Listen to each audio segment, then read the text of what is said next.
Today on Forbes, how Pam Bondi got rich in just 6 years out of office. At her confirmation hearing to become Attorney General in January, Pam Bondi presented herself as a lifelong public servant. The 59-year-old told the assembled senators, quote, "From the moment I began to work as an intern at the Hillsborough County State Attorney's Office, I knew I wanted to spend my life as a prosecutor." She walked them through her time going after Tampa criminals, first as a prosecutor and then as the Florida Attorney General, a job she left after 2 terms in 2018. All that experience no doubt built up her skills as a lawyer. The 6 years of her life she left out of her timeline, though, 2019 through 2024, built up her bank account. In her final year as Florida's top legal official, Bondi declared a net worth of over $1.5 million, almost all of which was her Tampa home, plus 1/3 of a small condo she splits with her siblings, and, quote, household goods and personal effects. She had just $4,025 in her checking account. Today, Forbes estimates that she's worth at least $5 million, and likely more. How did she do it? First, she started working as a lobbyist for Florida-based Ballard Partners.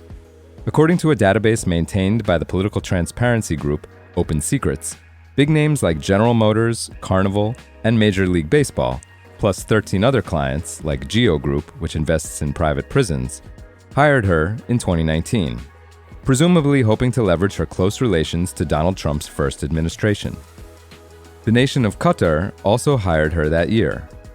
In 2020, her client list included prominent companies like Amazon, Fidelity, and Uber. Between 2023 and 2024, according to her most recent federal disclosure, she made over $1 million from Ballard work.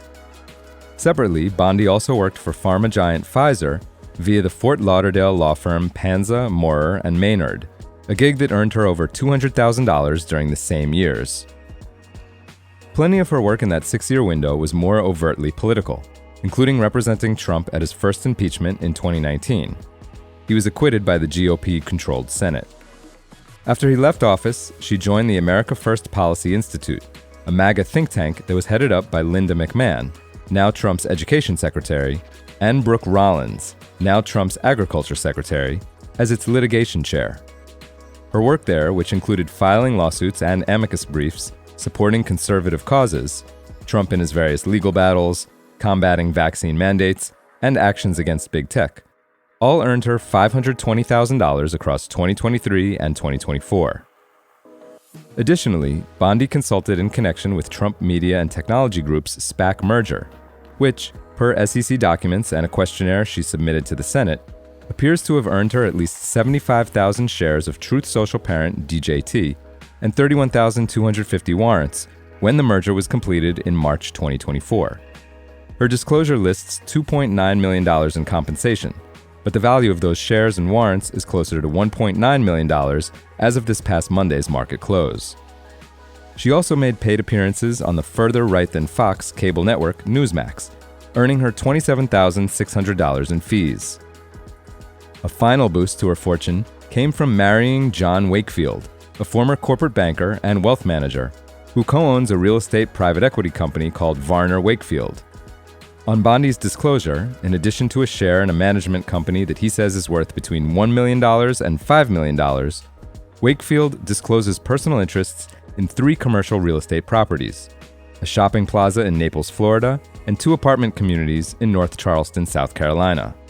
They were purchased in 2023 and 2024 for $6.6 million, $6.8 million, and $27.9 million, respectively, but Wakefield only values his stakes in them at $100,000 to $250,000 for the first 2, or $500,000 to $1 million for the final one. He does not disclose a percentage share, so it's unclear why.